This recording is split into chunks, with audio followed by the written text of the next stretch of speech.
You good, Jesse?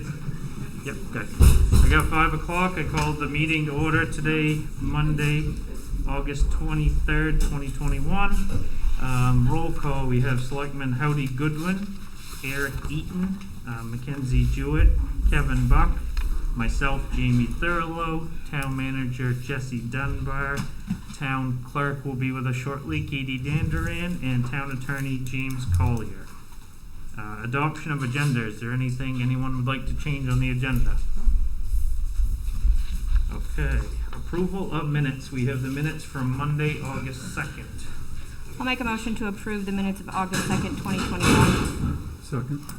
It's been moved and seconded to approve the minutes from Monday, August 2nd, 2021. Is there any discussion? All those in favor?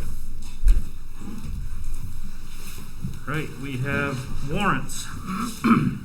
We have warrant from fiscal year 21, warrant number 132 for $8,129.61. From FY 22, we have warrant 12 for $8,852.05. Warrant 13 for $9,399.55. 14 for $463.12.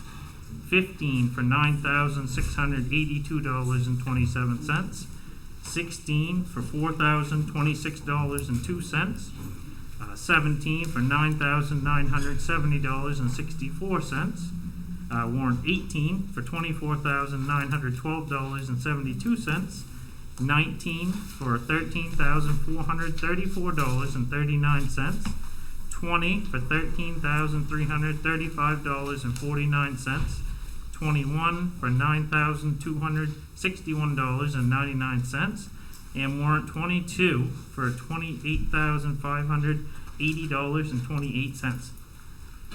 I make a motion to approve warrant 132 from fiscal year 21 and warrants 12 through 22 in fiscal year 22. Second. It's been moved and seconded to approve warrants 132 from fiscal year 21, warrants 12 through 22 from fiscal year 22. Is there any discussion? All those in favor? All right, next we have an executive session. I'll make a motion that the board go into executive session pursuant to 1 MSR 4056E for consultations between the board and its attorneys concerning the legal rights and duties of the board in regard to appointments to boards and related matters. Second. It's been moved and seconded to go into executive session as read by Mackenzie. Is there any discussion? All those in favor? All right, we're gonna have to ask everyone to please wait outside, I guess. Is that correct, Jesse? Yeah, probably good. Okay.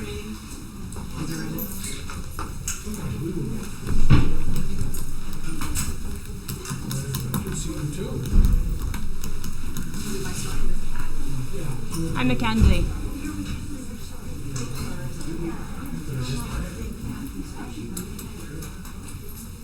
Katie? Katie? Can't vote when you're in executive session. Yeah, that's right. We made extra chairs. Those of you who want to sit in the back. You know, you're like that stool, you're like that now, you're like to sit in the back. Hi, everybody.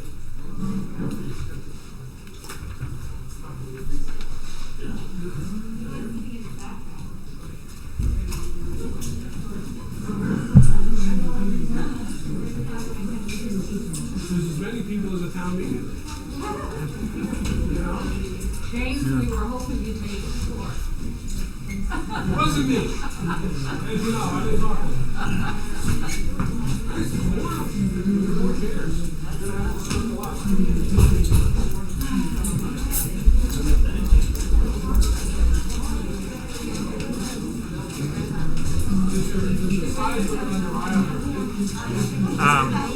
I think we could do one more row.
All right, is everybody have a seat that wants to be seated?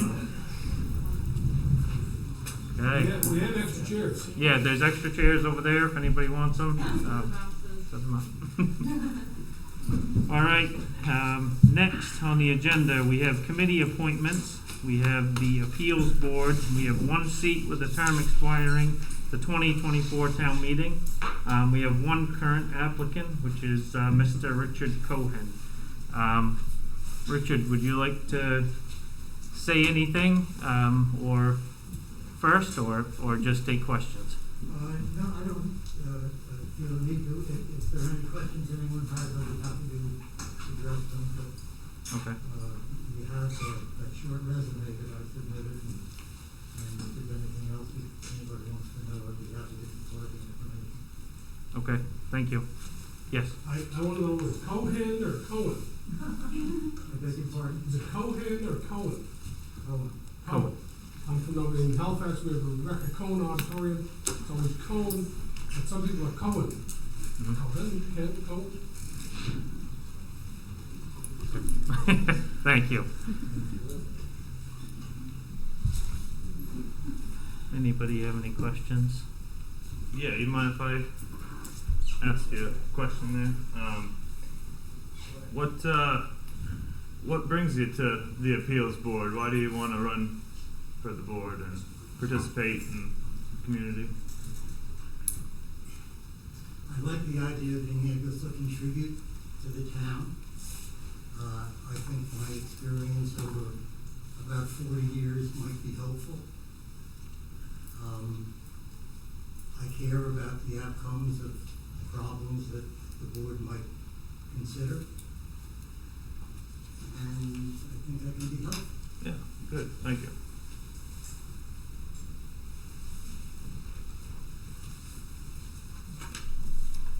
Anybody else have any questions?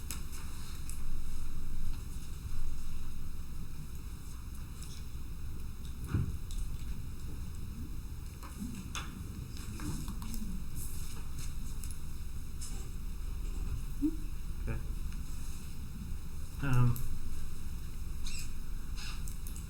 I guess I'll make a motion to appoint Richard Cohen to the seat on the appeals board with a term expiring at town meeting 2024.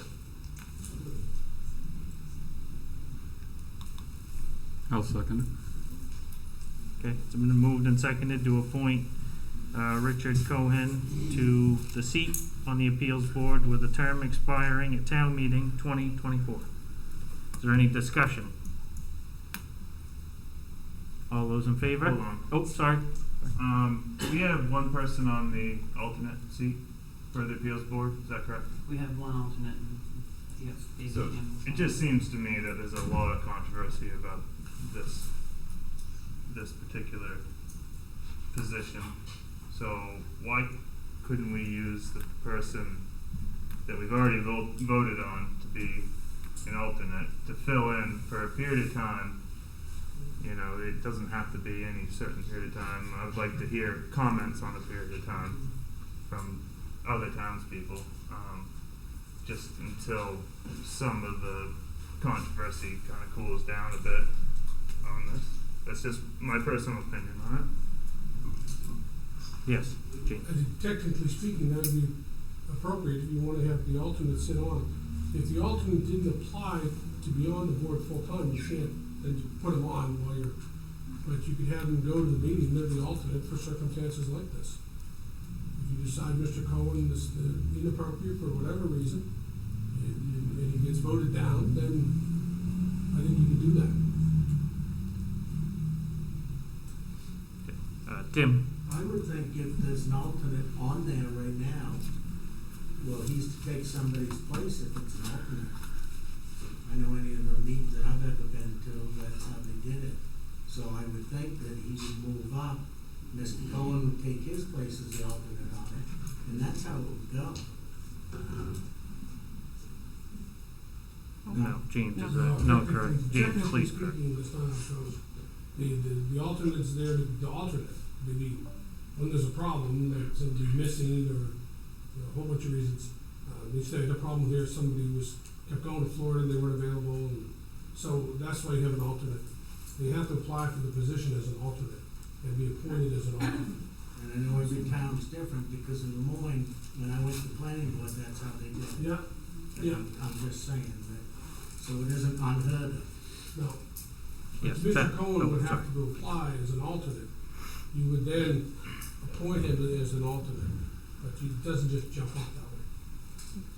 Okay, Beth. But didn't he, the person who's an alternate, didn't he run for the position of? He did run for the position of, and the board was gonna look into him. We wanted to see more applications, Right. just like with the other But he did applications. run.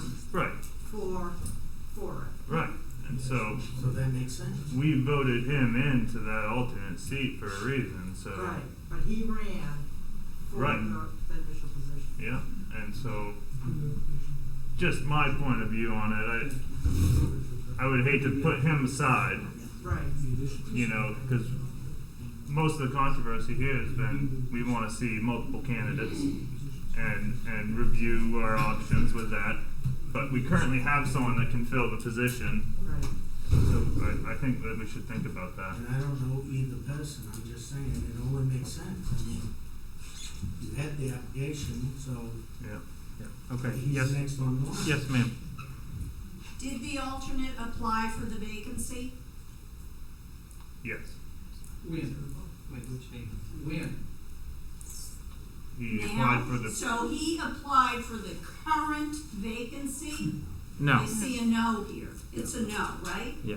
So if the alternate did not apply for the current vacancy, if we need people to run to fill positions in our various town boards, commissions, and we have a candidate who has applied, as distinct from someone you might want to put there who has not applied, I do not see what the problem is. What is the struggle if you have a qualified applicant for a vacancy and no one else has come forward for that vacancy at a time when we badly need people to step forward for town government?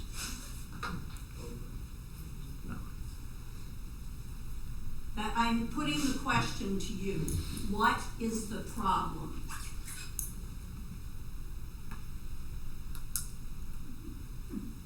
Well, I would ask if, I don't have an issue. Then will you vote? Yeah, we'll Yes, conduct our when vote in comments just a are done. moment. Yeah. Yes, Brett, I believe. What's the problem?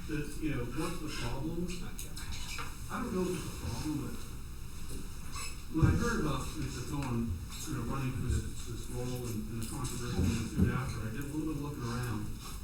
One of the things that I noticed was that, and I don't know why, I think that when you're going to run for some of these boards, you need to keep an open mind. You need to be careful about how you express yourself and what you say. When I looked at some of the records, what I saw in the press is a clear bias against the very issues that this town is dealing with right now.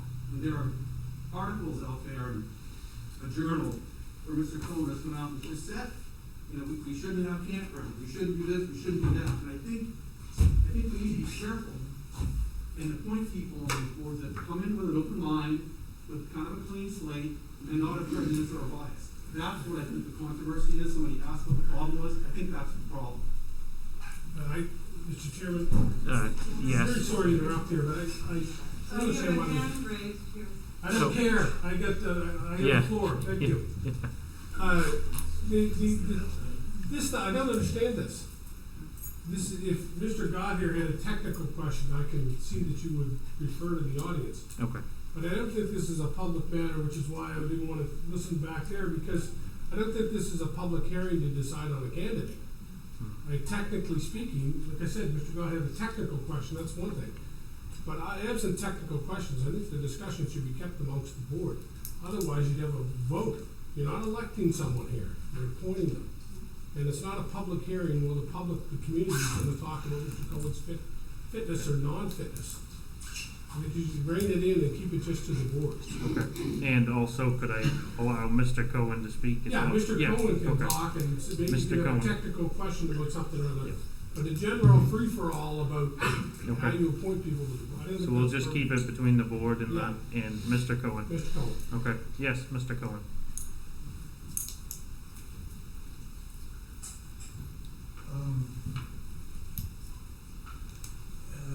Whoever that was who talked back here put his finger on what the issue is, I think. When the campground application was filed for 154 sites with 72 RV sites, I didn't think much of it. I thought it was too big, and I didn't like the idea of RVs on that stretch of 102. It was going to be bunker cars. And I spoke out at a meeting. When I found out that the proposal was going to be changed to 55 units and no RVs, I stopped speaking out. And it wasn't because I was looking for this job. It was because I wasn't convinced anymore that I was against it. Doesn't mean I would vote for it. I don't know. Don't know enough about it. But if the people who are reluctant to appoint me feel that it's because I've made up my mind about that proposal, they're simply wrong. And if people who like the idea of appointing me like it because they think I'm a safe bet against the campground, they're wrong too. I've spent 4 or 5 decades of my life making up my mind only after the facts are in. And I feel it's insulting to evaluate my suitability on the basis of the fact that I spoke out at one time about a proposal that's not going to be before any municipal agency. Okay. Thank you, Rich. All right. Does the board have any more questions? Okay. Let's take a vote. All those in favor? All those opposed? Okay. All right. Moving on to the next topic.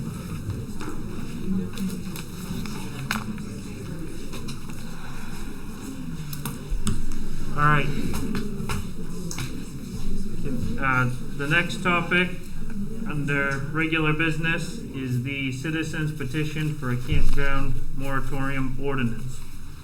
I'd kind of like to give the the board a chance. I think we've taken a lot of heat over this topic, and I'd like to start off with a little statement, and then let each of us have a chance to say stuff to the crowd, and then I would like to ask that someone on behalf of the citizens petition to step forward and speak.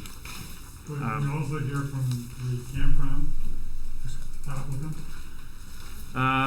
I'm not sure if we, this is not a public hearing on the topic, so this is just a, So our due process rights will be affected, you won't hear from them. James? I think if you, as much as I like Mr. Hamilton, I want to hear from him at all times. If you're gonna, they have a free-for-all where everybody's gonna get in on it, then you're gonna have to let Mr. Hamilton talk. Okay. So you might as well let him talk. He'll keep it brief and succinct, I'm sure. Okay. Yep. But I think the board is, the chair is well within his rights to limit the discussion, use the gavel. In Bar Harbor, they have a 3-minute time limit, as Mr. Bear, I saw Mr. Bear. They have a 3-minute time limit, they cut you off. Mhm. So, I'm not saying Andy's gonna be long, but I don't think you'd have to let it go on all night. Mhm. The petition speaks for itself. I would encourage you to liberally get them to make their point, cut them off, be brief. Okay. All right, Andy so. will be brief, I think he probably is. Yeah, and I'll be brief with mine. I just want to do a recap on how we got to the point we're at with the moratorium. The moratorium was first brought to the select board to our attention on January 19th of 2021. The board felt that there were issues with the consistency in the land use ordinance and due to the campground topic, so the select board made a motion and passed it for them, the planning board, to make corrections as they felt like they needed, and to do so and try to get it on the May town meeting. The changes passed at the town meeting and so on. The next time that it came before us was on June 7th, 2021. We were asked about the moratorium again. The chairman, Mark Good, spoke on behalf of the board and said there were more issues that they had found in the ordinance, and would like to, felt like that they needed to be addressed. So the select board offered to hold special meetings. The planning board was concerned of a time constraint on getting this on the November ballot. So the select board offered to hold special meetings and do whatever we could to help the planning board get their changes done by the November election. The planning board met the very next night on June 8th, and they were asked about the changes that they would like to make, if there were any ideas. And there was none that were addressed at that time. On the 22nd, they had discussion about light commercial use and the definition of that. And then there was no further discussion on it that time. On July 13th, they had another discussion and asked the attorney to look into the definition of light commercial use. So I just want to be clear that the select board has been very willing to work with the planning board and try to make the changes that were necessary or felt necessary to make some of these projects fit within what would fit best in the town. That's it for me. Kevin? Do you have Actually, I don't have a lot to add. My understanding on this is this goes to the voters regardless of how we feel about it. Our decision-making process here is basically how to schedule it. Does that sound correct, James? I read a memo on this 13 years ago. I didn't read it.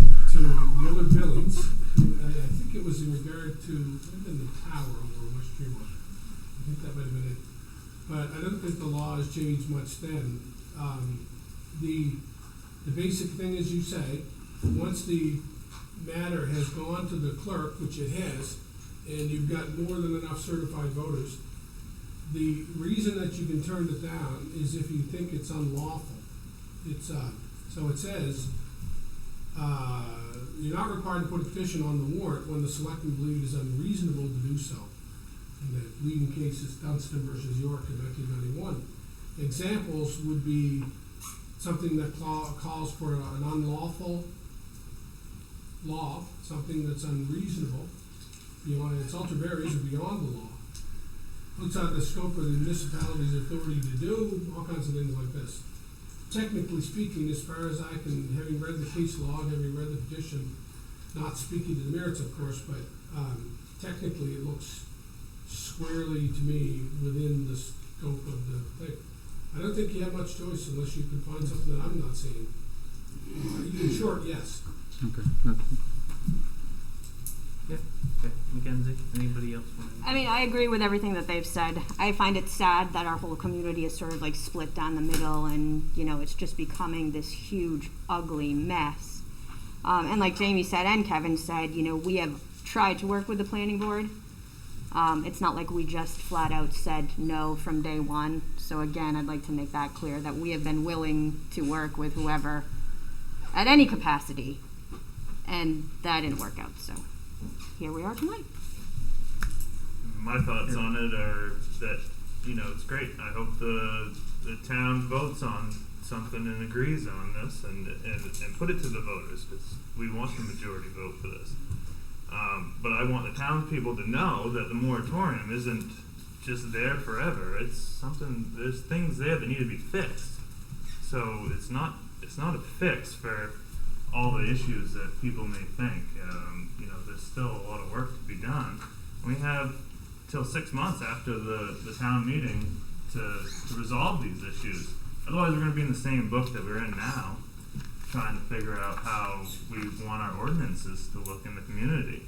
You know, and there's multiple ways they could go, but that's the real problem. It's not whether or not we have a moratorium. It's fixing the issues to our own ordinances so in the future we can see our community grow in the way that we want it to grow, so as a whole.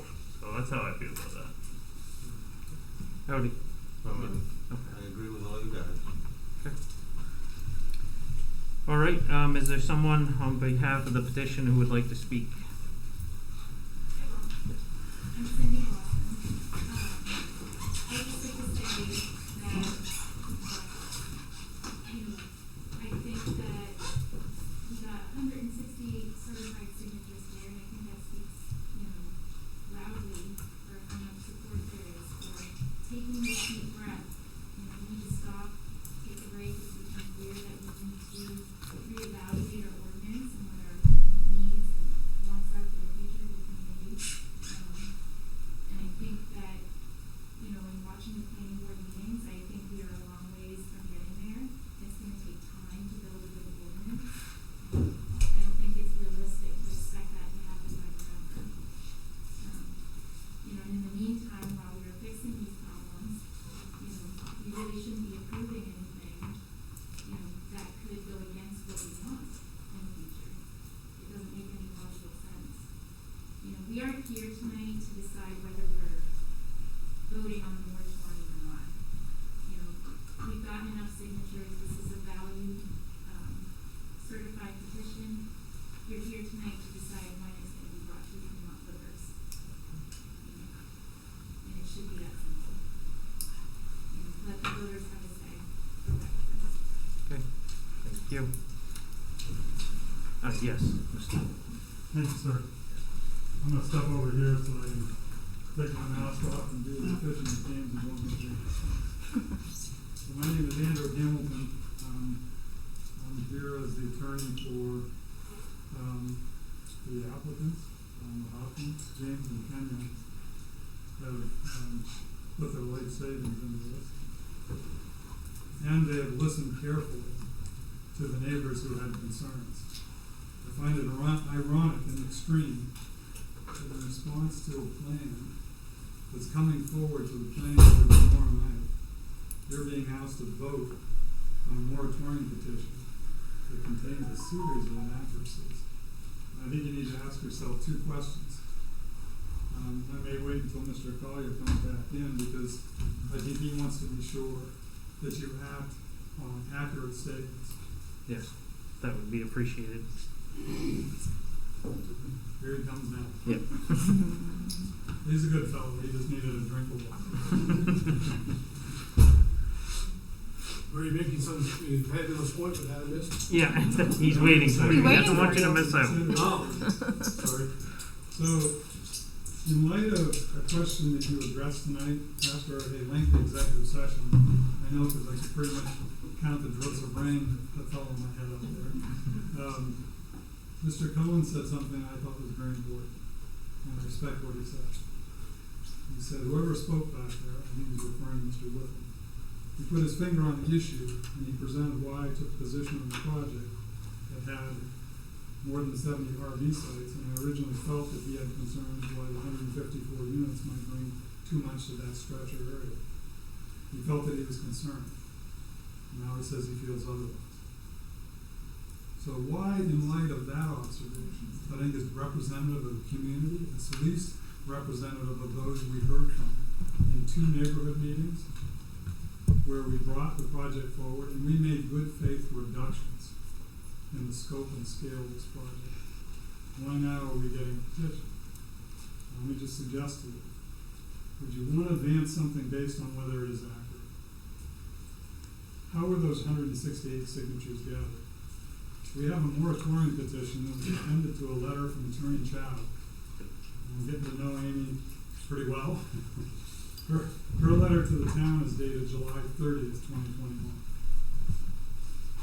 And I think your town manager can confirm that it was submitted on July 30th, 2021 as a formal petition. As of the date of that letter, and in the text of the moratorium, it says that it's intended to affect projects that were or are pending as of August 2, 2021. As of that date, at a second neighborhood meeting on July 21, 2021, we published at the meeting and offered written copies to anyone, including Ms. Lawson, who stood before you tonight as a representative of petitioners. And we had offered a plan modification to the Acadia Wilderness Lodge to reduce the campground units from 154 units down to 55 units, and eliminating all RV sites. There are no RV sites left in the proposal. So the moratorium is designed to start affecting campgrounds that are pending as of August 2, 2021, but the drafters of the moratorium knew or could have known that the following statements, these series of statements, were incorrect and could have and likely misled signatories to the petition. First, let me finish, please. First, the moratorium claims the 2 commercial campground developments, and we all know those are Acadia Wilderness Lodge and Pointy Head, will accommodate nearly 170 new campsites. But that was based on the plan before modifications were presented to all neighbors on July 21. This is what I find so ironic. We present a reduced plan to the neighbors, and in response, we get a petition for a moratorium after the community had twice decided not to advance a moratorium. So we've gone from 170 sites down to 55 for AWL, and I believe Pointy Head representatives can confirm they're still at 15. So that's 70 versus 170. So if you understand there are 170 units and you sign a petition based on overburdening of municipal facilities, which is your standard, as your attorney will tell you, or serious public harm from ordinances not being able to address that number of units, does it make a difference to a signing voter if that number is less than 42% of what's presented in the petition? Less than 42% of what's presented in the petition. And all RV sites have been eliminated with none proposed for Pointy Head, as I understand it. So traffic and road impacts are overstated in the petition.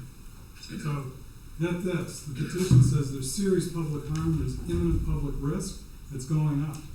And in fact, the numbers are dropping like a stone. It's not accurate and it misled voters who signed that petition. Second, the petition claims overburdening of public facilities that are not even offered by the town, namely water and sewerage, maintenance of Route 102, which we understand from your public works function, is maintained by the state. There will be no impact on the municipal police department, you rely on the Hancock County Sheriff's Department, and the AFWL developer has already spoken with the Hancock County Sheriff. Now that the RVs have been eliminated and cabins have been eliminated from the AWL plan, and we propose operating guidelines on use of outdoor fire rings, the risk of fire has been substantially mitigated. So all the overburdening impacts are being overstated. Here's why this matters. Excuse me, hang on. Just getting my point. Not getting Yeah. younger. I'll be brief. Excuse me. Hey, excuse me. Done within 2 minutes. James, can you please? It's, the chair controls the meeting, and Mr. Hamilton, although obviously loquacious, is about to wrap it up. You control the meeting, not them. You're in control of the meeting. Okay.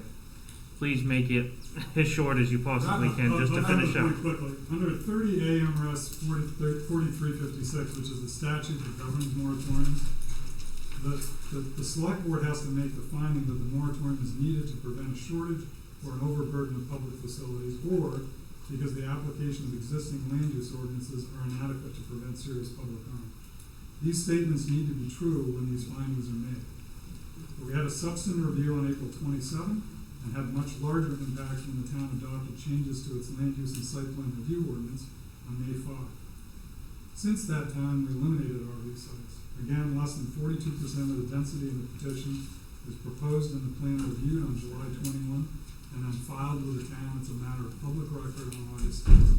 So if tonight, which is August 23rd, after public filing with the town on August 10th, we know that the representations in the petition are inaccurate, and voters are going to be asked to act on this petition based on inaccurate information in the petition. Shouldn't that concern you? And shouldn't you at least pause and evaluate with the town manager and the town attorney whether there is a means to correct those statements and make sure that the voters get the accurate record? Voters are entitled to vote based on accurate information. Okay. Thank you. Thank you. Yes, ma'am. Yes, hi. Gabrielle Brown. There are issues beyond the specifics of this campsite. One of the major issues is the lack of definition of light commercial activity. At a meeting, Mr. Collier said that it was impossible to define as currently written, and that was something that needed to be researched. So that, I think, is an issue, even more so than the size of the proposed campground and whatever changes that there have been. The ordinances are not clear and need time to be evaluated. Okay. Thank you. But, yes, sir. Thank you, Mr. Chairman. My name is Ed Bearer, and I represent Madeline Brogdon. I think that we kind of feel like we're being dragged along here. I don't think that our project, being 15 cabins, is necessarily going to turn the town upside down, but we're being dragged along with this. I support everything that Mr. Hamilton has had to say. The petition itself, the ordinance is misleading. The petition, the ordinance referring to 170 spots, only 70. The summary doesn't mention the fact that it's retroactive. The planning board's been working on this changes to the ordinance. They will have been working on it for 6 months by the time you vote on this in November, and extend that period for at least another 6 months, which seems entirely unnecessary. There is no overburdening of your public infrastructure. There is no lack of clarity in this ordinance. It's 87 pages long. It's as good an ordinance as you'll find in any community. There are plenty of standards by which to measure a campground or any other use. This idea of light commercial being introduced out of thin air, there's no such word in your ordinance. So it's a strange thing that you would be talking about enacting a moratorium when there's really nothing that needs fixing. Okay, thank you.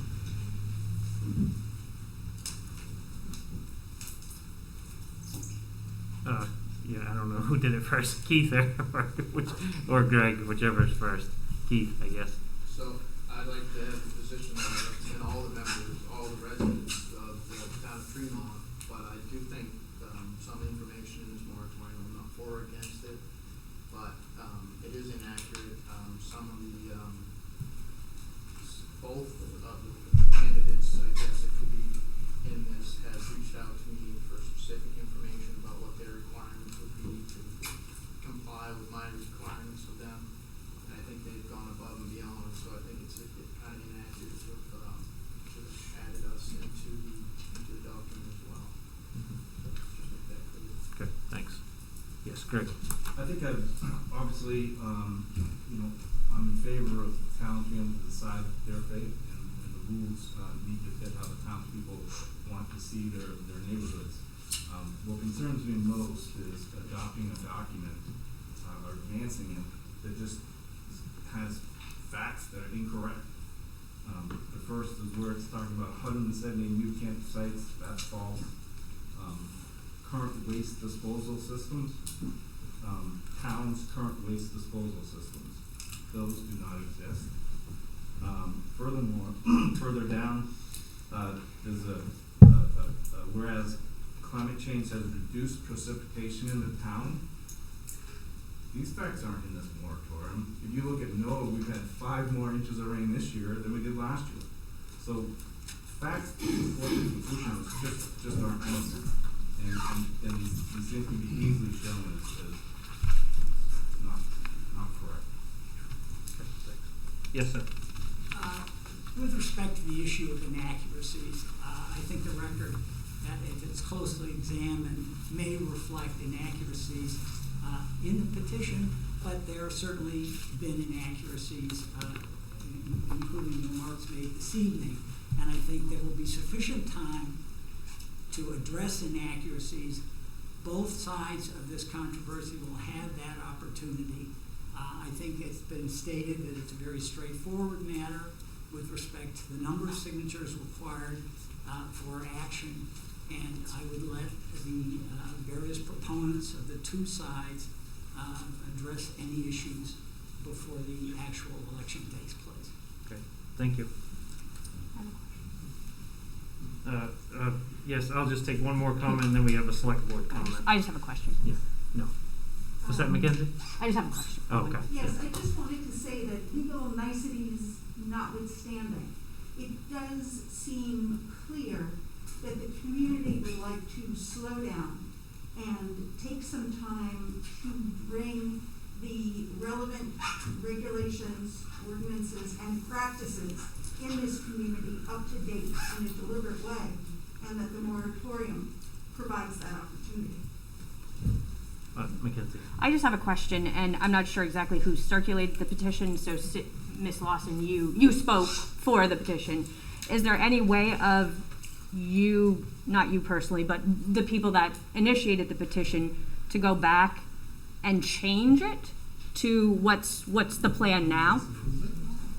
You mean the wording of the Right, like what they're saying is now what's in the petition is different. There's a different plan on the table now. Are the petitioners willing to go back and change the language in the petition? I know it's a time thing. Yeah, I would say that would be something we would have to discuss with our legal representation. Okay, just curious if that's an option. Okay. There were about 10 people circulating the petition. Okay, sorry, I didn't mean to single you out. You spoke, so. Okay. If I could. Hang on just a second. The gentleman in the back there first, please. Yes, I brought a petition to the town a number of years ago. A cell tower was being built next to my house. And so I put a petition around the town, and a lot of people didn't like the idea that you could put a cell tower next to your house. I thought that was very nice. And we were fighting AT&T at the time. And I was here before the board. You're a different group now, different bunch of people.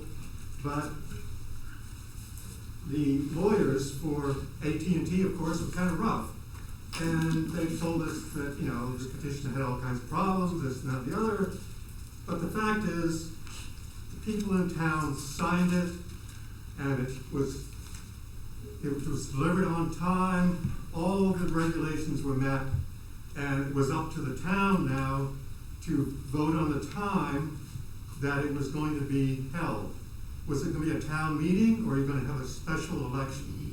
And that was really the only thing the town could do about it. Although the lawyers for AT&T, were trying to muddy the whole thing. And I think we're at this point with this petition as well. The town only has one choice, and that is the meeting going to be on the town meeting, or is it going to be on a special meeting? And I think that is the bottom line, really. Okay, thank you. I'll take just a couple more comments and then, yeah, sorry, I can't see where the hand is coming from. Sorry, I could see a hand. Yeah, I think the petition really is a part of how does the town make planful laws and rules and regulations that protect the citizens. And that it was set up not just for the wilderness place, but for any campground that might, people are buying land, hoping to put campsites in, and that needs to be monitored. And if you don't set up regulations, it's just going to happen all willy-nilly. The other thing is that their plan, I'm not sure that they've actually changed it with you folks yet. And did that plan get changed before or after we submitted the plan? Because from what I understand, their new plan is going to go in tomorrow. So you're voting on the information that the town has. So, And for the accuracy of that, I would ask one of the planning board members in the back what the current plan, that would clarify that. Ask that question again, Jamie, sorry. She was asking as to which plan is current and in front of you, whether it's the reduced number or the 100 in the, or the, sorry, All that's been submitted to us is what is being called a concept plan. We have asked the attorney for the hired for the planning board to give us some opinions on how we're supposed to handle this. And as of today, I haven't heard anything back from her, so frankly, I'm not sure. Okay, I just wanted to know what the current plan was that was before you, just so we were clear. And As far as I know, the only application that's been filed is for the watershed. Okay. That's incorrect. August 10th, we bought. Yes, ma'am. I understand why you are focused on the detail and whether there have been changes. That's not the question before you. That is not what people are here to talk about. That is not the request that is pending. It is about a moratorium to give time for you, for the planning board, for the citizens of Tremont to think through what makes sense and what is the right thing to do. We are not voting on a plan. We are not asking to vote on a plan or on the application. We are asking for the opportunity to vote on the moratorium. All right. Yeah, one more comment, and then we'll stop right there, and we'll go. James, I'd like to have. Can I submit that the duty of the select board is not to advance an illegal question, and nothing close to an illegal question. As of August 10, I was confirmed with Mr. Johnson, who's the engineer for the project. He submitted to the planning board on August 10 the concept plan that verifies exactly what I said. 42% of what's presented in the petition. I would ask the select board, what's the hurry? If we're having a review tomorrow night of a concept plan, that can't be final action by the planning board on the concept plan. A lot more has to come before the planning board before there can be final action on the application. So what's the hurdle? Give it one meeting and make sure you evaluate whether it's proper to place this petition before the town vote, please. James. Hey Sharon, oh, sorry. Said one more. Betsy, I'll let you just. There's another James, or you? No, there was someone behind you, I think it was. And then I would like you, James, to chime in. I look around the room and I see, I've read all the letters you've written. And I've read many things that you've written to my family. So we've listened. Who are you? I'm Mrs. Hawkins, I'm James's mother. I hear. I've listened, I've watched you on the Zoom, I listened to your concerns, I listened about the RVs, we took it all in, we want to be good neighbors, we tried, we cut it down, and, excuse me, that's rude. We have tried really hard to listen to everyone. We've taken from 175 sites, which could have been 325. Now we're down to 55. To make it a place that's nice and enjoyable. And someone wants to compare us to AT&T. We are not AT&T. We listened. We did what we thought as good neighbors could be. But the letters that I've read got very personal. And I think at this point, I think someone ought to listen or appreciate the fact that we actually listen to everyone's concerns. We've changed things. We changed things for Cindy Lawson. She asked to change things, and we did. But that usually isn't what comes out in these meetings. I've been here for 63 years. I grew up here. I see a lot of people, but not a lot of people that I grew up with. They're busy. People have things to do, families to raise, children to feed and put to bed. They can't always come to all these meetings. They can't always voice their opinions. But I think we've done a pretty good job of listening. And sometimes people can roll their eyes. People can say what they want. But we feel good about what we've done so far. We've really listened. We want to be a part of the community. If we didn't care, we would have just pushed that through at 154 sites. We followed all the rules. You can't change the rules halfway through. It just doesn't work always. Okay, thank you. James. The only James. Would you like to render us any legal advice? I do. I have a couple of points, Okay. none of which anybody will like, but I'll say them anyways. The first thing is that, in deference to the lady who just spoke, the petition has nothing to do with the application.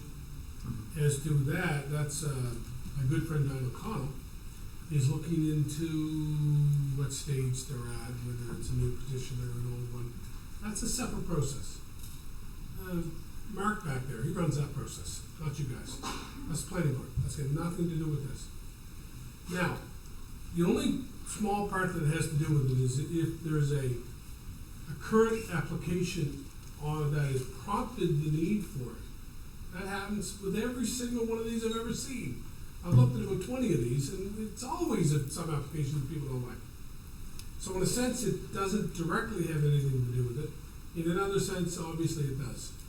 I know the characterization of the guy from AT&T, Barry Hobbins, is a great guy. Real nice man. But I remember during that application with Barry Hobbins and whatever lawyers were involved, it got through and it was voted on. In another one that I was involved in, with Mr. Bearer was involved in, over in Mount Desert, I encouraged the select board to reject it because the neighbors had written it themselves. And in that case, unlike what the woman said in the back, you just don't do the things and submit it and in it goes. It's not that slick. In the case of I think it's instructive for the board, the one in the McQuinn Quarry matter, the neighbors wanted to have a moratorium. And I said, no. I said, I don't think the board, the select board in town of Mount Desert should accept it because it was so poorly written. And I thought it was confusing as hell, and therefore they shouldn't do it. It was unreasonable to expect them to put that on the warrant, confuse the voters. And they agreed with me, and then I wrote the moratorium. I drafted it, and then they went ahead and somebody else submitted it, and they got the signatures and so on. But the board authorized me to draft it and so on. So it's not like I'm saying you gotta do one or the other. I do think if the thing's properly written, and as I said earlier, I think this one is. It's properly written, it meets all the standards. And that unless you find some reason that it's unlawful, that it's extremely poorly written and to confuse the voters, some clear-cut reason why you should reject it, and as your attorney, I don't see any, then you should put it to the voters. As to Mr. Hamilton's qualms, God bless him, I don't know what to do with them. I mean, I think that substantively, or substantively, if your Chad Smith would say substantively, there's some, you can argue around the margins, but substantively, I think the case is in there. What they're trying to make is, it aligns with what you're looking for in the statute. The statute says you want to see this, and then the attorney, Ms. Chow, has gone through and she's done exactly what I would do. It looks like she's taken the form from the MMA website and said, the statute says you will need to see evidence of this, and then she's trying to put it in here. So I have no problem with the petition. I don't, my advice to the board is I see nothing, no reason not to put it on the agenda. Okay, thanks. More, Right. So just to summarize, James, you see no substantive reason to deny the petition? No. Okay. And our responsibility here is to schedule a vote. Yeah, and they've asked you to do something which is exceedingly reasonable, which is make the clerk's jobs a lot easier and just put it on when you get the other vote. Yep. No, I think that definitely would make the most sense for sure. The only question that I had, which I didn't really understand, and Mr. Bear and Mr. Hamilton might want to help us with this, but did the petition ask for a vote? Is it a vote maybe by ballot, or it's not at the town meeting, eh? It's a written petition. I'm just confused on that. Does it say?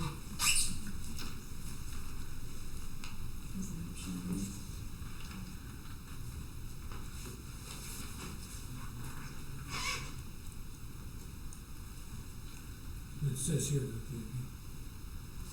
the public hearing will be held on the subject of the article. That's the part for those. Do you have to have that? Andy, you want to talk about that? And where he's at? I'm reading the petition and it says, or the next warrant issue, whichever comes first, and that a public hearing, if applicable, will be held on the subject of the articles required by law. I just want to know, make sure you know what you're voting on, whether you're going to put it on a written ballot, or whether you're gonna have it discussed at the open public meeting. Is that the plan? And then, that's up to them? I believe that if it's not written in the petition, one request or the other, it's up to the board to decide what type of town meeting they would like to have on it. I agree, and since you invited me, James. Briefly. The select board only needs to call a meeting within 60 days. It doesn't have to be held within 60 days. Yeah. So you don't have to do it as soon as November, and I think November is awfully quick. And let's not get into that. I just want to know what the vote is. It presents the question if it's voted by secret ballot, it's going to require a public hearing. Okay, Yep. That's good. That's enough. Thanks. So we'll all be back. Okay, so I guess my opinion would be to have it on the November election, have it by secret ballot, and we'll have, what do we need, Jesse, 2 public hearings before so? 1? Okay, I thought there was, okay. Before? Mm-hmm. Do you need the secret ballot part in the motion? Yeah. Yes. Yeah. That's why I was asking you, I wanna make sure that the motion that Right.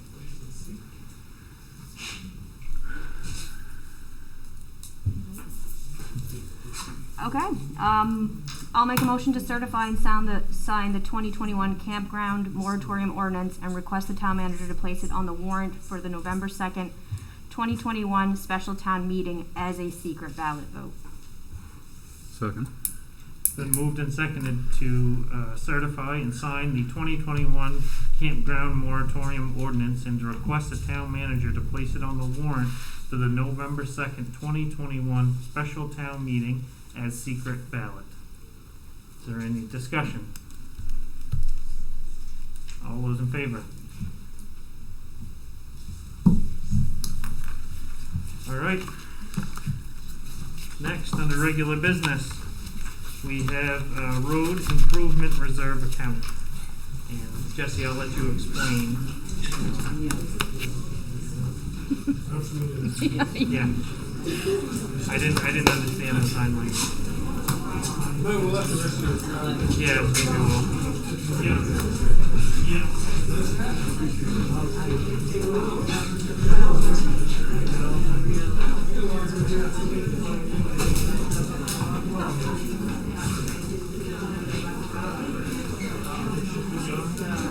More stuff to sign?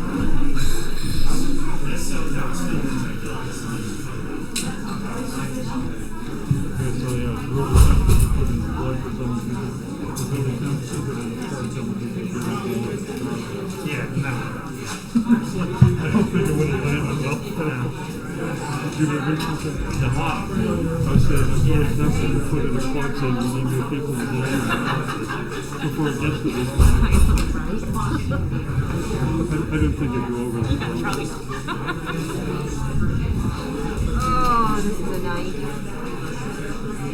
Too bad the cops are. I think we had much choice in this whole thing.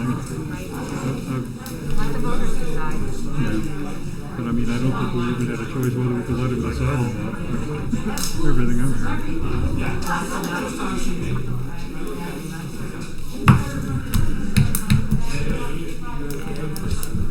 All right, we're moving on to the next topic.